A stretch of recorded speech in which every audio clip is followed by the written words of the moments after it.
Hello, everybody, and welcome to the session Monitor Your Data in Real Time with Microsoft Power BI. We are your speakers, and we're going to introduce ourselves now. Peter, do you want to start?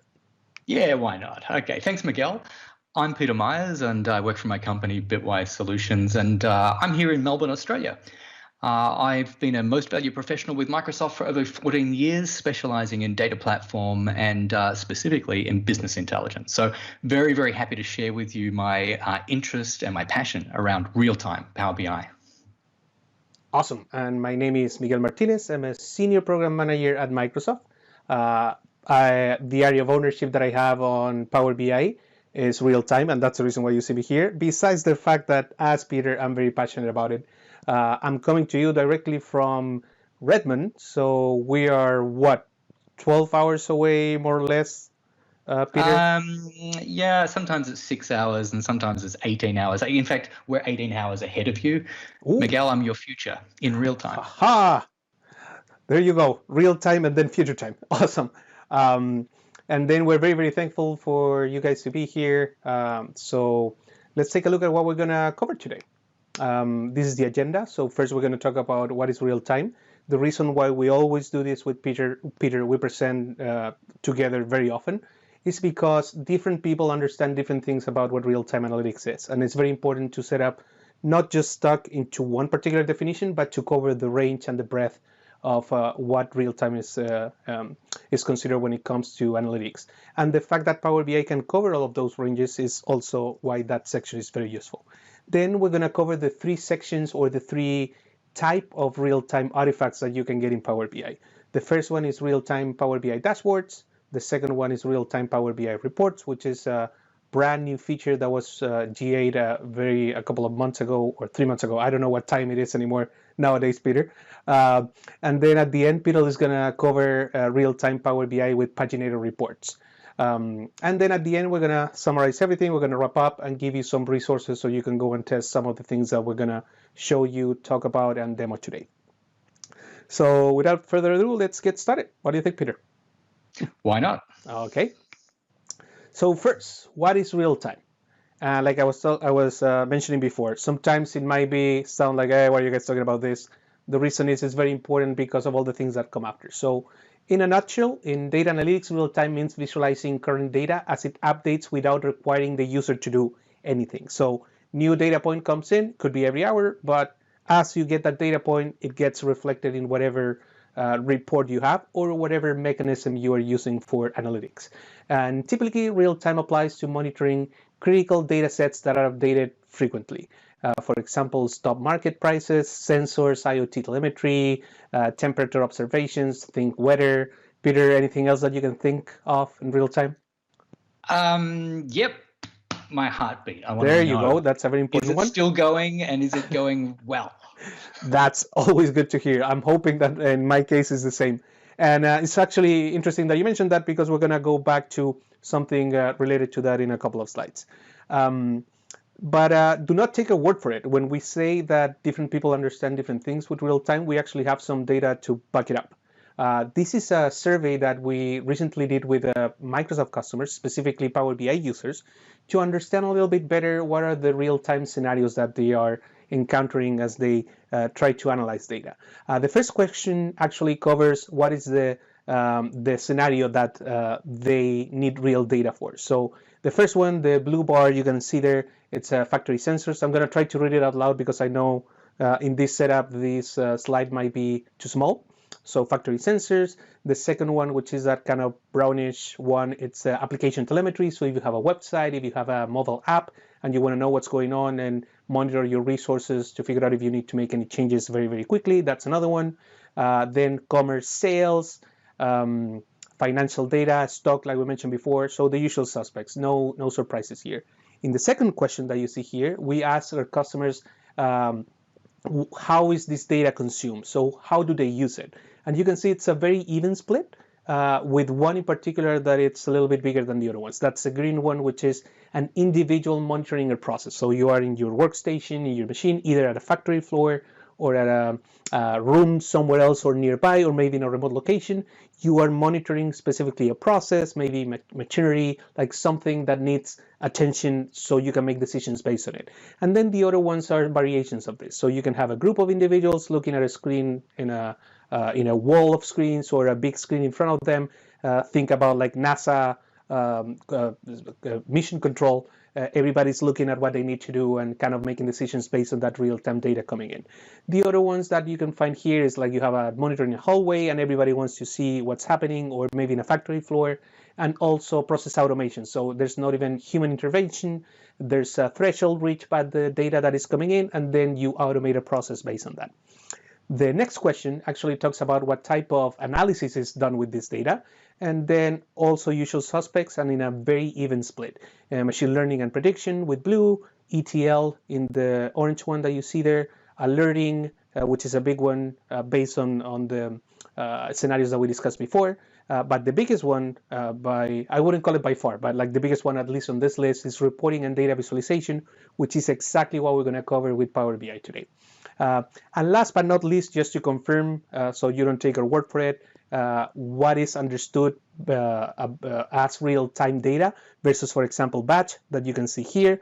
Batch is what you see down here, and it's usually closer to either longer than an hour or close to an hour. You can see a lot of responses there. If you go to the real-time streaming one, look at the breadth between less than 1 second and an hour. So you can see that most of the answers are around 1 second, which is usually what you would think real-time is, but there's a lot of breadth. And again, to the point where if we ask 10 people what real-time is, most likely you're going to get 10 different answers with some caveats here and there. Peter, anything to add? Sorry, I took over here. Yeah, no, I think you've put it into context and given some great feedback from customers on what they're doing and what their needs are today. Awesome. Perfect. I will just say that it's just not surprising that when it comes to latency, 1 second versus sometimes 1 hour, real time really does mean different things to different people and within the context of different business problems that you're solving. Yes, and when you cover, so we're splitting kind of the different features that we have in Power BI.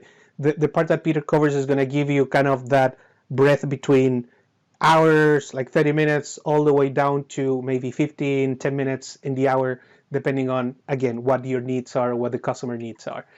So let's get specific about real-time. So Power BI can visualize real-time updates in the Power BI service, which is the cloud SaaS service that you consume in a browser, the mobile apps, which are an extension of that service, or custom apps that have Power BI content embedded in them based on what whoever built the app needs to get done. And traditionally, Power BI dashboards were designed for real time, but now reports can actually provide that capability to or near real time, as we're going to see the official description that you see down there. So Power BI supports real-time analytics, also referred as what I usually call the legal term, near real time, because of course you get data, you're not going to see it right away. There's going to be some sort of latency or delay. And here's going back to what Peter mentioned before. So Heartbeat might be a real-time one. Would you use Power BI to monitor your vital signs during an open heart surgery, Peter? Would you? Look, probably not, but I could, but I probably shouldn't. Exactly. We definitely recommend not to do it, of course. It's kind of obvious. It's kind of like a funny thing that we say, but it's important to highlight it here. Well, Miguel, you mentioned something about NASA using, having real-time, would you be using Power BI to monitor the space shuttle launch? It all depends on what you're monitoring there. So if you're monitoring a non-life-threatening sensor or something like that, definitely yes. And I'm sure for situations like that, not only NASA, but like also businesses, they have dedicated capacity and instruments to do that basically rely on that for situation of life and death. That's why I would draw the line there. And usually analytics doesn't cover that, or at least this part of analytics, I would guess. Okay. Right. Yes. So, sir, this is all yours. Take it away. This is mine. Thanks, Miguel. So remember, this was the original story for Power BI in real time, and it's still a great story. So the understanding is that a Power BI dashboard is always designed to reflect the latest data that the Power BI service is aware of. Okay, what this means is if you've got an import data set and you pin tiles to your dashboard that are based on that data set, when that data set refreshes and completes the refresh, those dashboard tiles update instantly. What you need to be aware of is that there is a caching mechanism in the background that drives that. So if your data set is what we call a pull data set, it's either import or it's composite or it's a live connection, then what you'll see is that you can achieve a degree of real time. But if you're talking about real time that is in the seconds range, sub-second or a few seconds, a pull data set really isn't going to achieve that due to the fact that you can't refresh on such a short frequency. So streaming data sets were introduced later on, providing the ability to deliver that real time through dashboard tiles. PubNub streaming datasets is simply where PubNub is a service you use to ingest events, and they can be streamed direct through to Power BI. And there's also the push dataset story, where programmatically you can push rows of data into the tables of your models. So let's talk about the real time you could achieve on an import data set. And to the point of what Miguel's already said is that for some customers and their business needs, a refresh once an hour or perhaps every 15 minutes is sufficient for the real time that they need. In which case, life is really simple for you in Power BI because you could design this as an import data set and you could just schedule the refresh to take place. Now, on premium capacity, you could have up to 48 refreshes a day, allowing you to achieve, 15-minute intervals of update. Now, if you're using composite or live connection data sets, so by composite, we mean there's some direct query tables in the model. Now, direct query is the technology that says that when a Power BI visual queries the model, Power BI in turn actually sends the query to the underlying data source. Or a live connection is where you have external hosted data set to either SQL Server analysis services or Azure analysis services. Now, when you have data sets that have pinned tiles to dashboards, there's a property on the data set that allows a refresh to happen of the dashboard tile cache. All right, so it could be anywhere between 15 minutes and 1 week. And what that tells Power BI is that they can refresh the dashboard tiles on that frequency. Just be careful though, if you're using row level security and the username function is used to deliver different data to different users, and that dashboard is shared with many users, it can place quite a burden. Every 15 minutes, it has to refresh every dashboard tile for every user. All right, while it's a great concept, just use it with care and don't overburden your source systems. Now, streaming data sets is a very interesting topic because there's this very special type of data set, very simple in design. It consists of a single table and columns that are either text or numeric or date. And we can create these streaming data sets either through the Power BI REST API programmatically, or there's a very easy interface in the Power BI service to create them. Having created them, you can stream data through JSON documents. Reasonably straightforward to do, and you're going to see in a moment, and they produce a very real-time response. So streaming data sets. Now, a little more about streaming data sets is because when you create them, you can also create them such that they're hybrid, meaning they're both a streaming data set and a push data set at the same time. So you get the benefit of both worlds. When it's just purely a streaming data set, you are restricted to dashboard tiles only. You cannot use report visuals over a streaming data set. But the good news is that streaming data set tiles are very fluid. I like to refer to these because of the little lightning strike you see at the top left corner of a streaming dashboard tile. These are like the Harry Potter tiles. All right, they deliver real-time results over streaming data sets.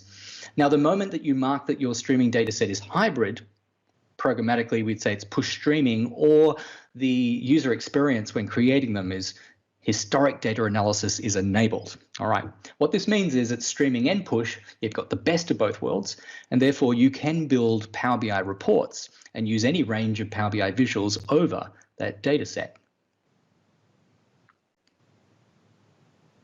Let me show you how to deliver real-time Power BI with streaming data sets.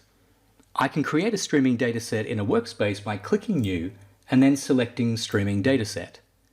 In the right pane, you can see there are 3 options: API, Azure Stream, and PubNub. Miguel will demo Azure Stream later on in this presentation. So for now, let me choose API and then click Next. At this next step, I get to name the streaming dataset. Let me name it temperature 1. I can then define a dataset value of which there is just the 1. I'll name it temperature and I'll set the data type as number. You can see an example JSON object that will represent the payload required to insert data into the dataset, and there's also the Enable Historic Data Analysis option. Enabling this option will create a hybrid dataset, and I'll leave this option off for now. So I just click Create. The dataset is created, and I can see the push URL and some code examples. Let's take a look at the PowerShell code example, and what I'll do is copy it to my clipboard, and then I'm going to open up the Windows PowerShell ISE and paste that code in. Now let me just organize it a little more neatly, and then describe to you at line 1, the endpoint variable is assigned the push URL. Then at line 3, the payload variable is assigned some value that represents the data being streamed. And then at line 7, the invoke REST method commandlet sends a post request to Power BI, and it adds the payload variable converted as JSON to the body of the request. Now I won't run the script just yet. Before I do, I'm going to add a streaming tile to a dashboard. So back in the Power BI service, new dashboard, let me name this Realtime Demo. To add a streaming tile to the dashboard, on the menu I click the ellipsis and then I select Add Tile. Now in the Add Tile pane, I have the ability to insert a custom streaming data tile. I click Next. I then select the streaming dataset, temperature 1, click Next. And then for streaming tiles, they're restricted to only 5 different visualization types. Let me leave it as the card, and then I will map that the temperature field from the dataset is the value that will be displayed. Now there are also some formatting options of which I will update that the decimal places will be to 1. I click Next, and then I can define the tile properties, like the title of the tile, and then I click Apply. So now on the dashboard I can see the streaming tile, which is easily identified by the lightning strike icon at the top left corner. Now I can return to PowerShell and run that script. The value 98.6 is instantly shown in the streaming tile. I'm now going to make it a little more interesting. So how about I introduce a loop? An infinite loop here that just continues to invoke that REST method. Now, instead of displaying the temperature of 98.6, I'm in fact from Melbourne, Australia, so we work in centigrade. What I'm going to do is use the getRandom commandlet and specify that the minimum temperature is 18.7 and the maximum temperature is 22.7. So generate a random value in between those two values. I'm also going to use another commandlet here to start some sleep, so that for at least half a second or 500 milliseconds there's a delay before it repeats again. I don't want to overload the service unnecessarily. And now I'll go ahead and run this script. And then you can see at least twice a second in the streaming tile that random value appears. Let me now show you an improved and more interesting streaming dataset. I'm going to go ahead and create another streaming dataset, this time temperature 2.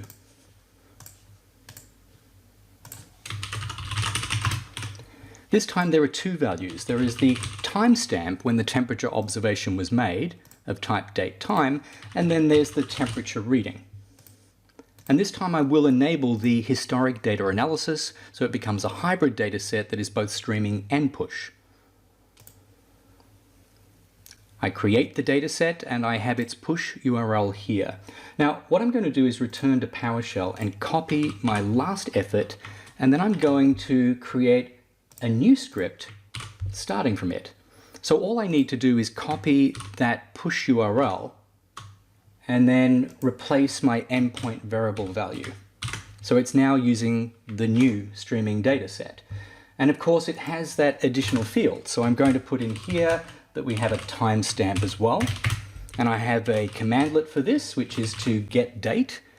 Now get date is going to retrieve the date on my machine. So because we're working in a cloud service, I'm going to convert that date to universal time and then convert it to a string that is formatted in universal time. Okay, let me go ahead and start this. And now I can return to my dashboard and add a second streaming tile. This time for temperature 2 and for a line chart visual, where the timestamp will be placed on the axes and the value will be the temperature.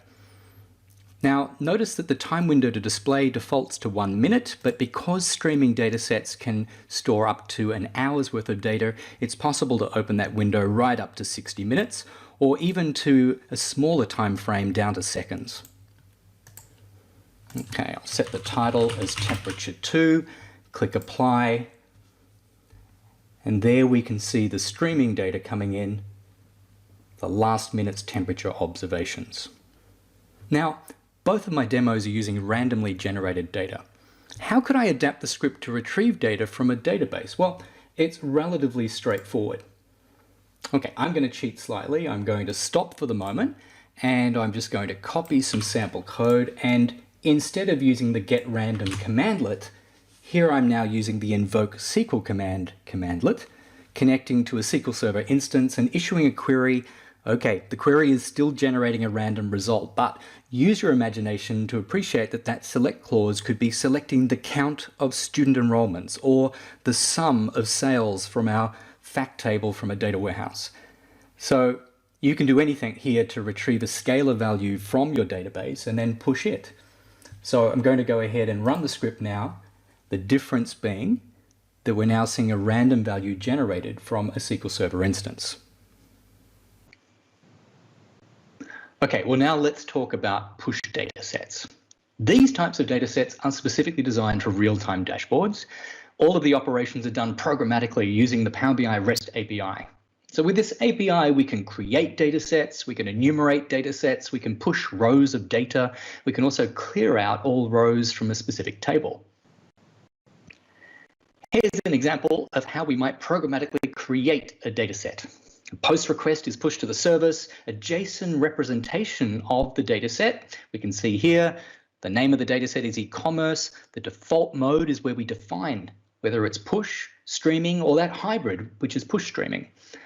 And then because in this example, it's a push data set, we define one or more tables. This is a simple example of just a single table name browsing with a series of columns. Now, you can also enumerate the data sets, and this is often important when you want to interrogate what data sets are in a workspace or to look up the unique identifier for the data set known as its dataset ID. So we can send this GET request, and the response would be a JSON document that essentially provides an array of data sets. And here's an example of the all-important how we can push data into a table of a push data set. So you'll notice here the post request, the URI includes a reference to the data set itself and it's specifically to the browsing table. And then the body of the request includes an array of rows, and you can push up to 10,000 rows in a single hit. Here we can see the column value mappings for a single row in this case. And lastly, how do we get rid of data from a push dataset table? So you can clear all rows by sending this delete request. All right, there are some limitations you need to be aware of. The first couple aren't really a limitation, no more than 75 tables, and tables should not have more than 75 columns. The restriction that you want to be aware of is the maximum number of rows per table, which is 5 million. What that would mean is as you push the next row, you would actually get an error. So you would either have to remove all rows from the table Or you could consider the basic FIFO retention policy, that when you configure your push dataset to use basic FIFO, each table will store a maximum of 200,000 rows. And as you continue to push, it'll simply remove older rows to make room for new rows. I've already mentioned that you can push up to 10,000 rows in a single push. And the other consideration is that you do have ingestion limitations, such that the maximum rows per hour per dataset is 1 million. But be careful that if a table exceeds 250,000 rows, it throttles down to approximately 120 rows per minute. All right, so when you have a push dataset, you can then express that real-time data through dashboard tiles, either by creating a Power BI report over the dataset and then pinning those visuals to your dashboard, or using Q&A in the dashboard to ask questions and pin the responses back to the dashboard. Be aware that while you can pin live report pages to dashboards, these will never reflect real-time results. So it's only achieved through tiles like pinning report visuals and Q&A responses. One thing to watch is that when you pin a report visual to a dashboard, it locks in the filters that are at play. So therefore, do take into account that you want to use relative date or time filters to ensure that you're using current time windows when pinning visuals to your dashboard. In the previous demo, I left off by creating a hybrid dataset. Remember, I did that by enabling historic analysis on the temperature2 dataset. That means the dataset can be used as a source of a Power BI report, and also that the dataset will contain history beyond 1 hour. I'll now create a report comprising a single line chart visual that will be based on the push dataset. So when I click here on temperature2 in the Power BI service, it creates a new Power BI report, and I'm simply going to add a line chart visual. And I'll place the temperature on the values, and I'm interested in the maximum temperature reading. And then I'll put the timestamp on the axis. Now, because I'm only interested in the past 1 minute, I'll apply a filter to the timestamp that will be a relative time filter, where the values are in the last 1 minute. And so that's very much the same visual that we saw in my earlier demonstration, the last minute that I used in a streaming tile. Now I'll go ahead and save the report as temperature, and once saved I can go ahead and then pin that line chart visual to my dashboard.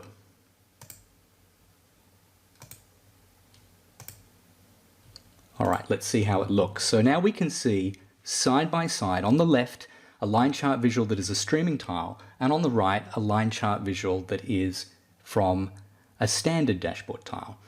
Very much the same data, but I want you to notice that the one on the left, the streaming tile, is much more fluid.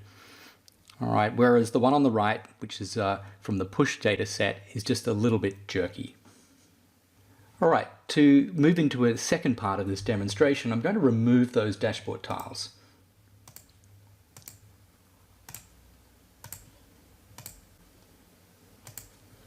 And then what I'm going to do is start by using the app registration tool to register an app. Now here at step 1, I simply need to sign in and then click next. And then at step 2, I get to define an application name and an application type, which I'll set as a native app. Now for the API access, I then select the level of access the application needs. In this demonstration, I'll select all. However, in the real world, I recommend you apply the principle of least privilege by only selecting the access levels your application actually needs. To complete the registration, I click Register. I now have an application ID and I copy it to the clipboard.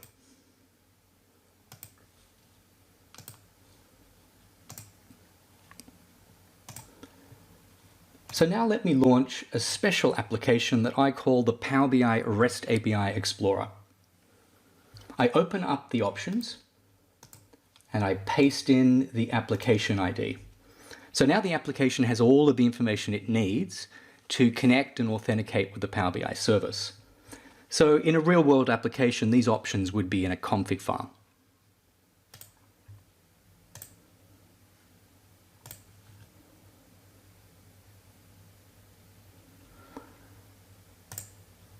select my account, and then I enter the password, and then click sign in. Now, for the first time use, the application is actually making me aware of all of the permissions I'm delegating to it. Do I accept this? Do I trust the application? If I do trust it, I'll then go ahead and accept. Now, on the left-hand side, I can explore my workspaces by using the REST API to enumerate the workspaces that I have permission to work in. I'm actually working in my user workspace or my local workspace.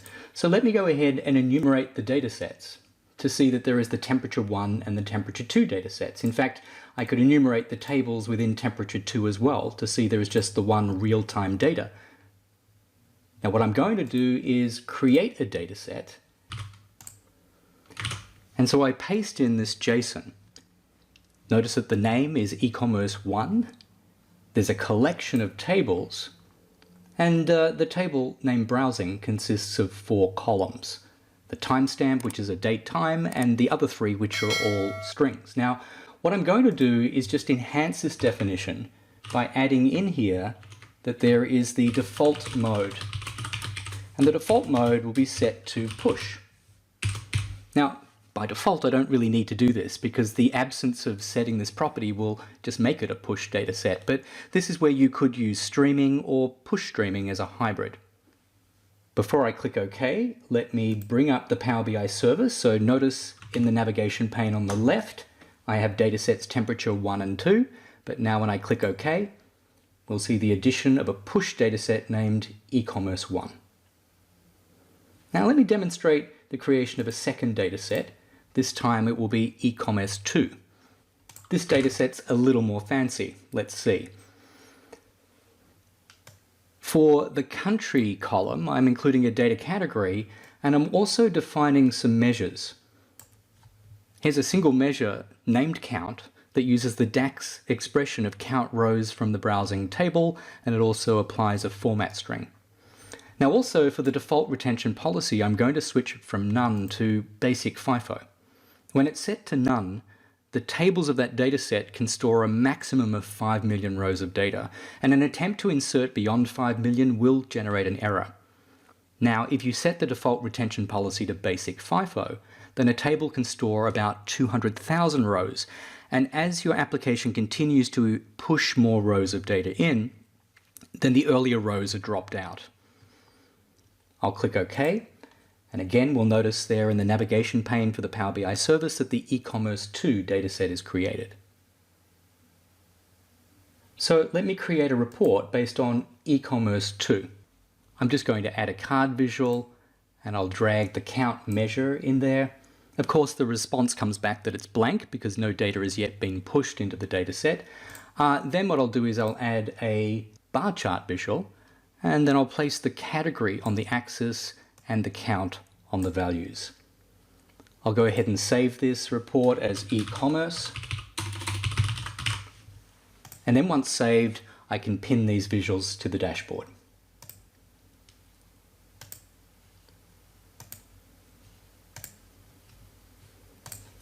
So the dashboard looks like this. So back in the REST API Explorer, let me move it to the side. And then I'm going to enumerate the tables in e-commerce 2. And then we can see the browsing table. When I right-click, this Explorer app lets me push a single JSON document.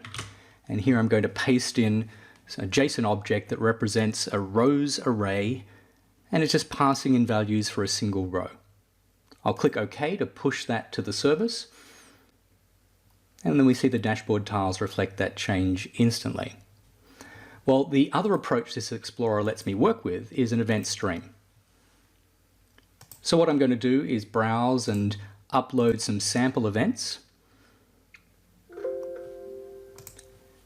And you can see that it will randomly generate between 10 and 20, push them to the service, wait 0 seconds.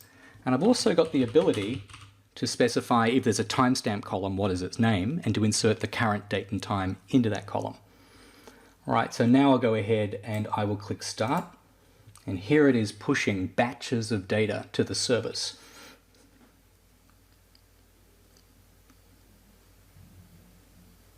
So we can now see the dashboard is reflecting real-time requests of that event stream. Okay, then you've just learned about streaming datasets and push datasets, and they are quite different architecturally. And while I won't read through all of these differences, the key points are this. If you want the best responsiveness possible, then streaming datasets are going to be better, usually a second or less.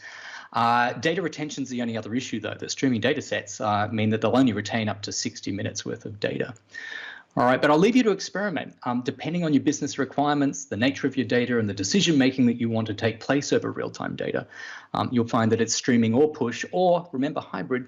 Why not work with the best of both worlds? Perfect. Thank you, Peter.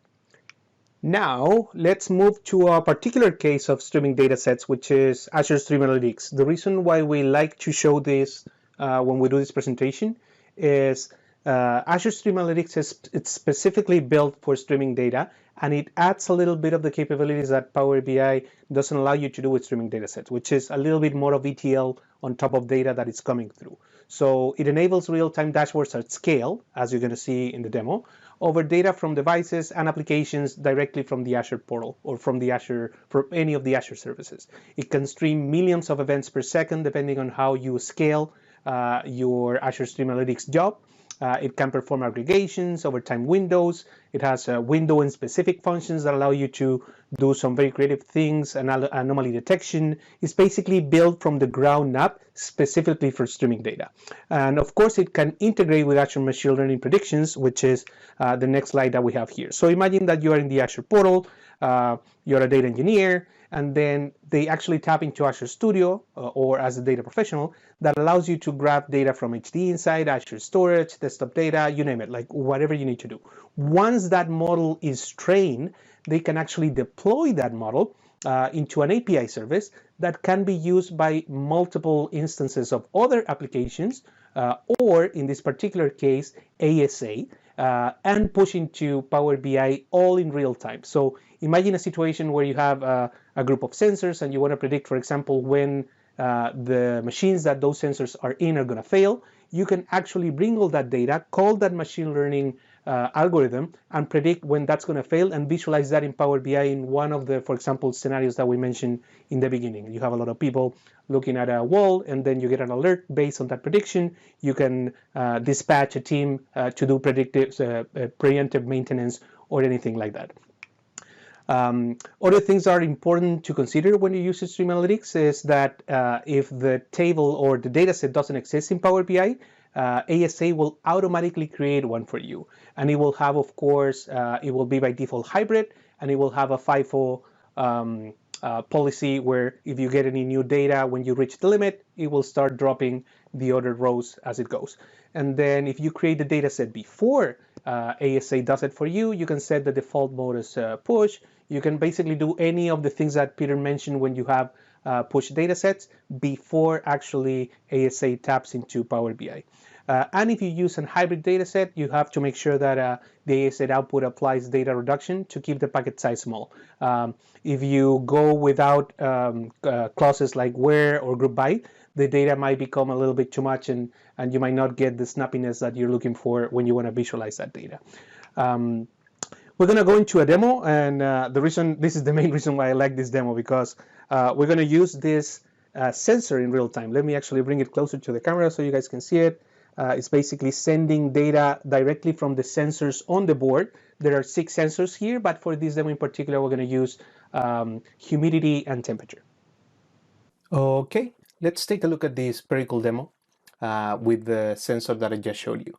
So you can see here I'm in the Azure portal. I have my resource group called IoT MX chip, which happens to be the chip that comes with the dev kit that I mentioned. And within this resource group, I have 3 things. 2 of those are the IoT hub that we're going to use and the Azure Stream Analytics job. Let me show you first within this Azure IoT hub that messages are actually coming from the sensor. So we are good there. The other thing that we can do to test that out is in the Azure Cloud Shell, I can just paste this command that is basically calling that sensor and showing us a table with the messages that are coming through. So in this particular case, we just have a message ID, which is blank, no information there. The second one, like me, doesn't have information again, but maybe the next one is going to have either humidity or temperature, and here it is. So data is coming. We're going to click or type Control-C to stop it. And now let's go back to our Azure resource group, go back here, and let's take a look at the actual Stream Analytics job. So the first thing you're going to see here is that we have inputs and outputs. You have a start and stop button, which is basically how you go and start the job or stop it. And here we have the IoT Hub input that I just showed you. So when I click on it, you can see all of the information here that it's coming through. Let me go back.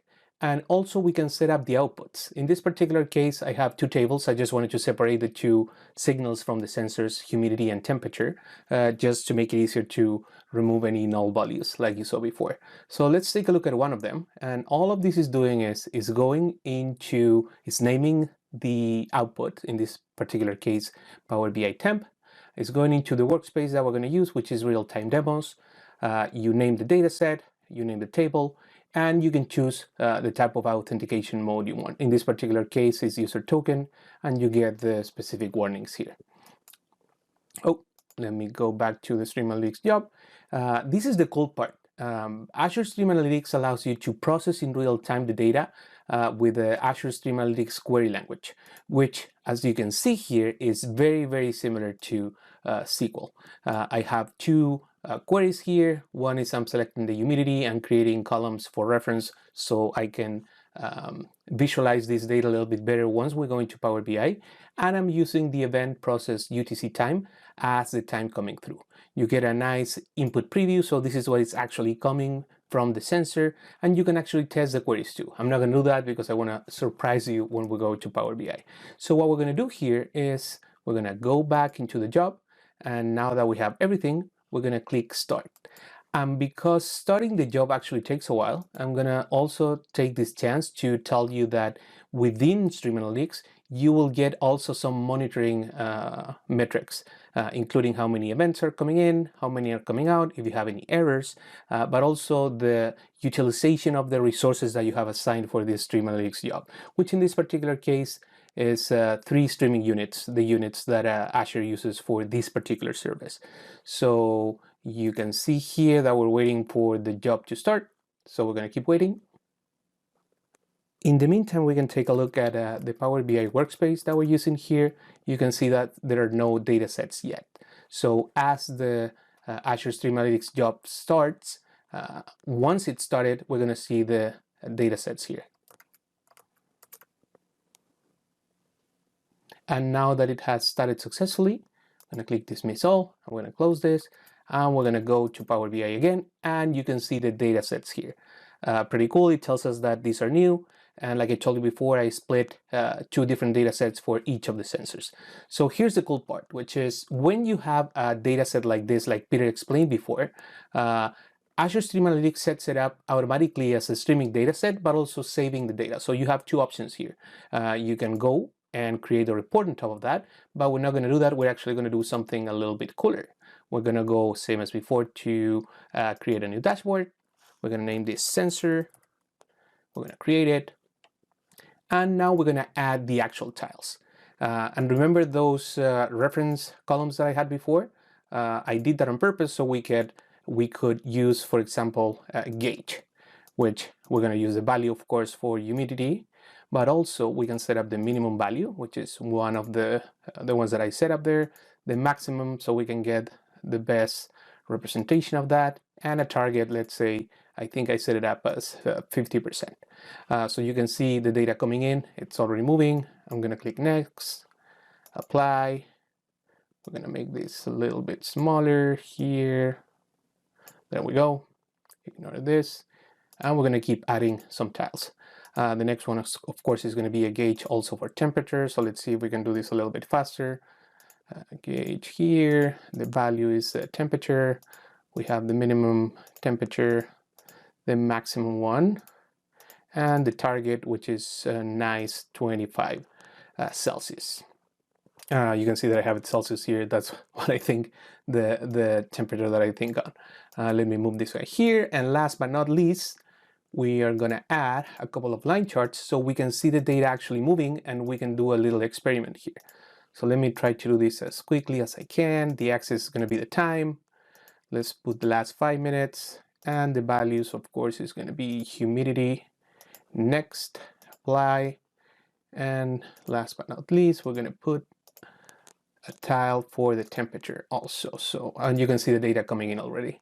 So that's pretty cool. As we're working on creating the visualizations, we can see the data from the sensor coming through. The value is going to be temperature, and we're going to do the last 5 minutes too. So let's think, what is the fastest way where we can take or we can influence the sensors here? So because the sensor is here, let me just grab it, and I'm gonna blow on top of those two sensors. Hopefully that's gonna raise the temperature as the humidity, and we can see that in real time here. So let me go and do that. You can see the temperature rising right up, and hopefully humidity is going to follow. And because I'm putting the sensor away again, hopefully we're going to see the decrease and how those two sensor values are coming back. Looks like my breath was not as humid as I thought, but there we go. We can see the data going up again.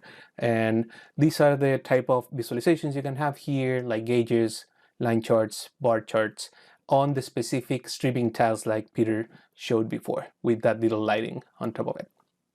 That's the Azure Stream Analytics demo. Let's go back and keep looking at the other options that we have.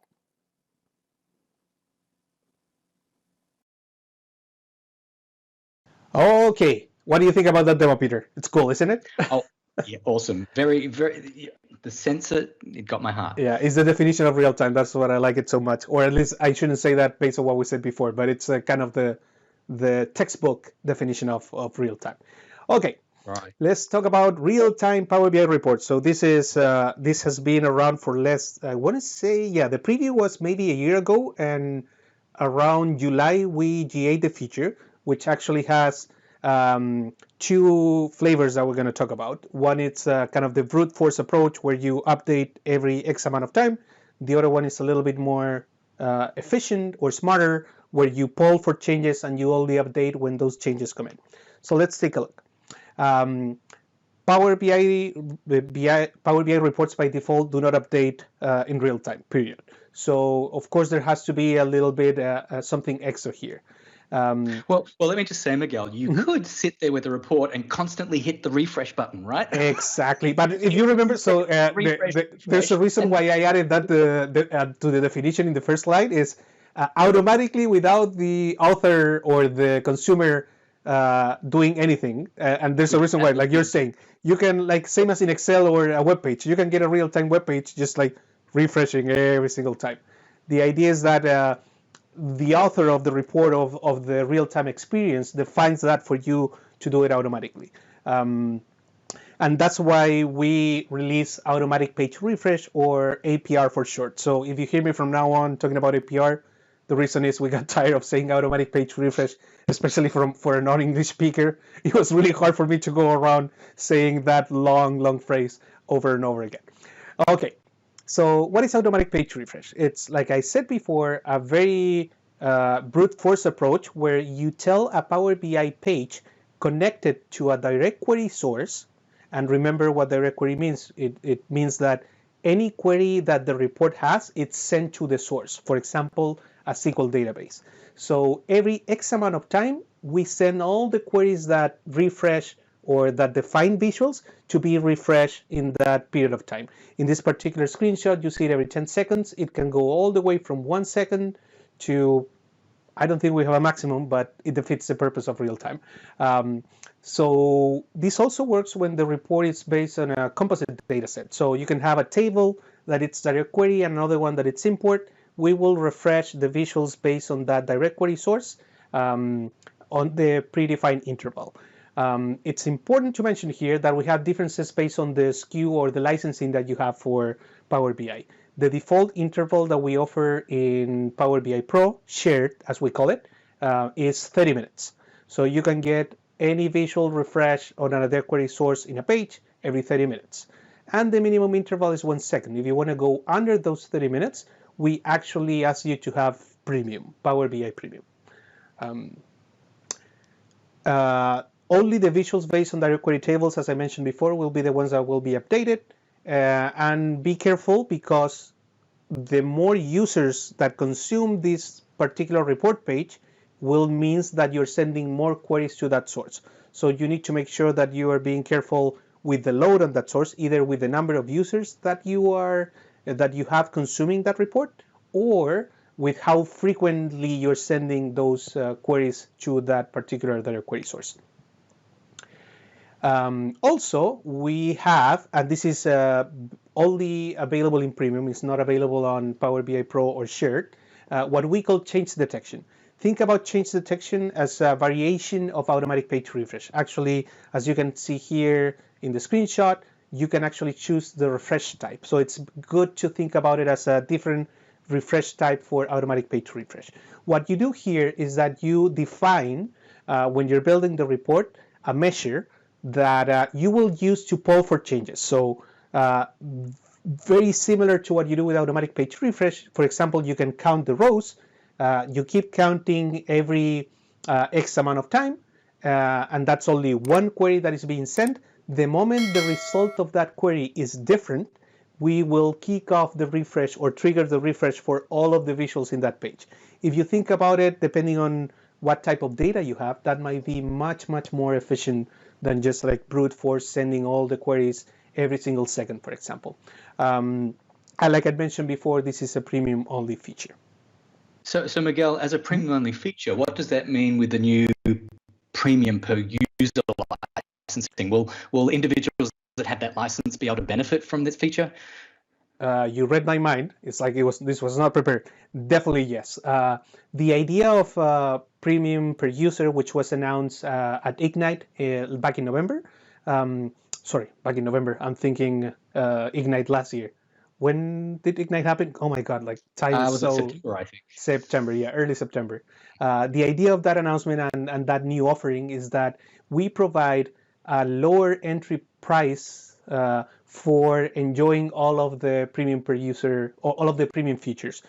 This one is a very specific one that we are more than happy to provide, so you will see that. Other features that are good examples are AutoML, cognitive services when you are using Power Query Online, things like that. And of course, one that you're very familiar with, Peter, is paginated reports, which in my opinion is the main reason why people were asking for a lower price point for premium. Right. Yeah. And then this is just a reminder, page refresh intervals can be restricted by the admin. So not only you have limitations by the type of license that you have with Power BI, but also what the admin of your tenant or capacity has decided. The reason why this is put into place is, again, admins most likely will be the ones that can manage those direct query data sources. If they want to control the load and the demand that they will have because of these real-time reports, it's important that we give them some sort of knob of control where they can either set up a minimum. So say you cannot do every 1 second, you can do it only every 5 seconds, or turn off the feature completely if that's what they want. Right. A good example of I look at this, Miguel, as a way of saying admins stop people doing stupid things, or exactly. putting such a burden on important systems that could cripple them. Exactly. The other thing that we did, actually, we provide separate knobs for both change detection and APR. A good example of some customers that we've seen is that they want to promote people to use a more efficient change detection method. So they provide a higher minimum for APR, so they don't use the brute force approach. So let's say they put 30 seconds for APR, and then if people enable change detection, they give them the option of lower refresh rates, like 5 seconds or even 1 second if they want. So you're right on point. Yeah.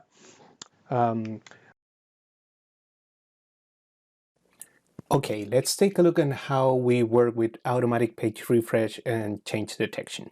I'm here in Power BI Desktop, so you can see that I already have a report. This report is for a company that basically has sales transactions, products sold over time, product ratings, locations, cities, basically a lot of information in a very nice Power BI report. You can see here that I'm connected in direct query mode, so it's very important. Automatic page refresh, or APR for short, only works with direct query sources. So this is as straightforward as going into the formatting pane in any given page, and you're going to see at the end of the formatting pane an option called page refresh. In this particular case, it's already pre-selected to auto page refresh, and I think I loaded it before to 2 seconds. So the moment I turn this toggle on, what's going to happen is that Power BI Desktop is going to execute all the queries for each of the visuals against that direct query source and get the results back every 2 seconds. I can change this to, let's say, 1 second, and that will make it faster. Minutes, hours, whatever your preference is. Very, very straightforward as long as you are connecting to that direct query source. Now let's take a look at how we would do change detection. So I'm going to turn this off to make it easier. And then one of the tables that I have is customers. So let's say I want to create a measure to detect when my database changes, and I only want to reflect changes in the visuals every time I get a new customer. Because I have a unique customer ID, that's a great option for doing change detection. So I'm going to go to the modeling pane, and you can see here we have the change detection button icon. The other option that you have here is to just right click on your table or fields, and you're going to see that you have change detection here too. And also within this pane, when you change to change detection, you can see a link that will take you to the same place, which is the change detection measure menu. In this menu, you can see the little premium diamond icon that shows you that change detection is only available for premium capacities. And here we kind of drive you through the creation of either a new one or modifying an existing one, whatever the case you have. In this particular case, we don't have an existing one before, so we are gonna go with that option. You can see here that we have different calculations. You can do count, count distinct, minimum, maximum, or sum. In this particular case, we're gonna count distinct of customer ID, so I just take that particular field and I drag it here. The last decision you have to make for change detection is how often you want to do it. Let's say I want to do it as often as 2 seconds like we had before. Remember, the concept here is different. There's only going to be one query from your model running against that source, and all of the visuals in the page, all of the queries for each visual will only run against that source if the measure changes. So I'm going to click apply here. And you're going to see here that we create that measure and we put that new icon right next to it, so you can know which measure is the one in your model that is assigned to be a change detection measure. You can only have one per model, so even if you have multiple pages with change detection for refresh, it will only work with that specific measure. So what I'm going to do here next is going to be, I'm going to turn this back on, but I'm going to change this back to change detection. You can see that we give you the information there, which is the name of the measure and how often it's running against that source. And in Power BI Desktop, we are going to run that query against that source. And you can see the visuals changing when that measure changes. You can see that it's not as often as automatic page refresh was before, which was a brute force approach. This one is a little bit more efficient, especially for data sources or data that doesn't change that often in very predefined intervals. This is more like, let's say, tweets coming at any given time, so on and so forth. Let me show you one more thing, which is, I'm sure you are, most of you are familiar with the performance analyzer. I'm gonna keep this running, and I want to show you how this shows up in the performance analyzer. I'm going to start recording, and what you're going to see here, let me stop it right away because we're just going to get too much information. Change detection, because it's a unique measure, we provide that information separately for you in case you want to troubleshoot it in any way. You have all of the information that you have on any query for the performance analyzer. We tell you how much time you spend in the actual query, how much time spent of the query running at the source, and any other time spent. And you can actually copy the query and see the DAX code and all of that. The other cool thing here, not only for change detection, but also for automatic page refresh, is you get a view of each of the queries being run when the report page is updated.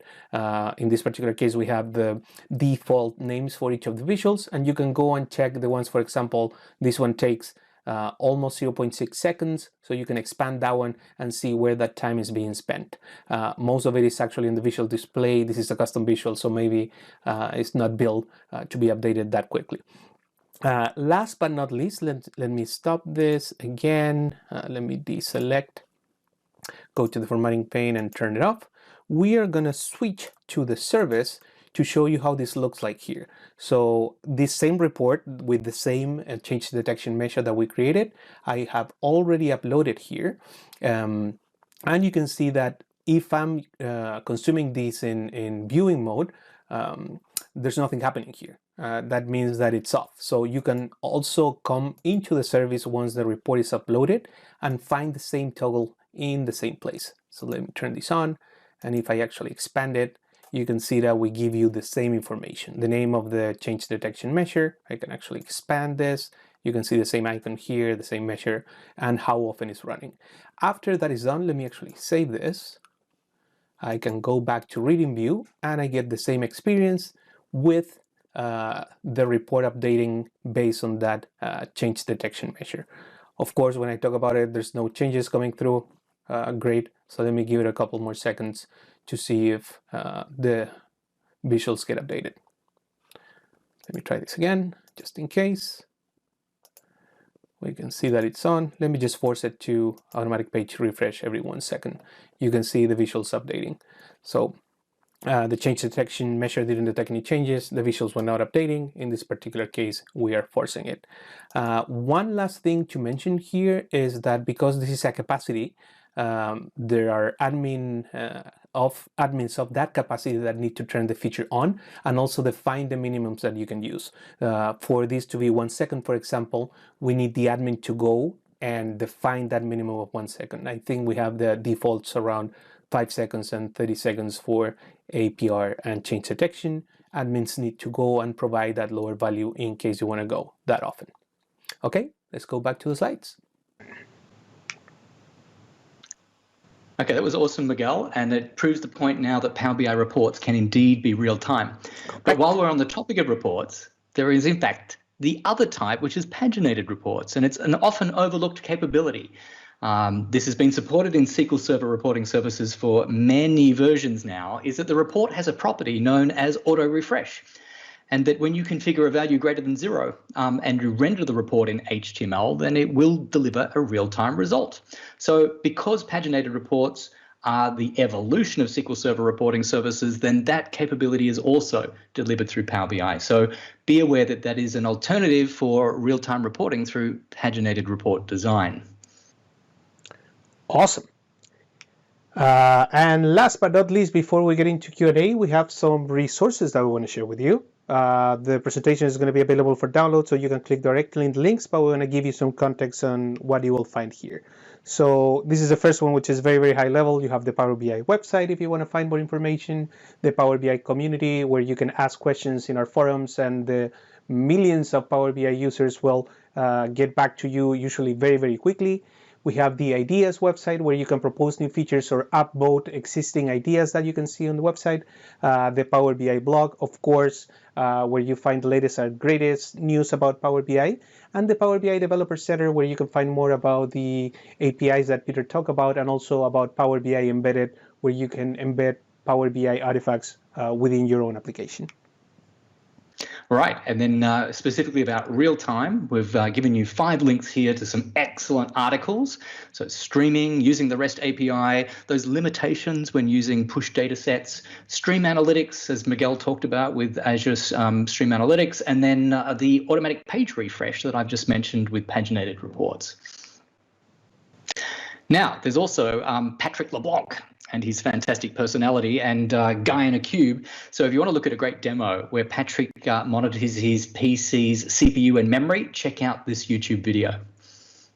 Awesome. And then last but not least, if you really want to try a real-time dashboard like the ones that Peter showed in the beginning, there's a very, very easy way to do it. If you go to this article in the Power BI documentation, you will find a free sample with a PubNub sensor network, when you can literally just create that data set. It will auto detect the structure, and then you can go and create your real-time dashboard with with sensors that have temperature, humidity, so on and so forth, so you can see how snappy and how real-time that is.